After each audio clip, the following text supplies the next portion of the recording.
ঢেঁড়সগুলো ধুয়ে এভাবে কেটে রেখেছি। ঢেঁড়স ভাজা কড়াই তেল দিয়েছি, তেলটা গরম হয়ে গেছে। ঢেঁড়সগুলো দিয়ে দিলাম, নুন দিয়ে দিলাম, আর দিয়ে দিলাম হলুদের গুঁড়ো।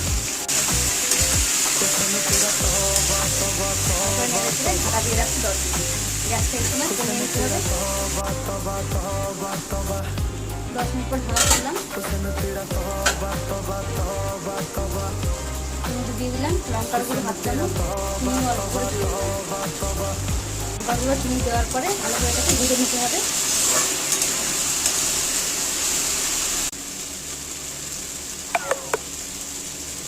আরও 5 মিনিট ভেজে নিয়েছি। তৈরি হয়ে গেল ঢেঁড়স ভাজা। নামিয়ে দেখাচ্ছি যে কী যে অসাধারণ খেতে, না বানালে বুঝতে পারবেন না।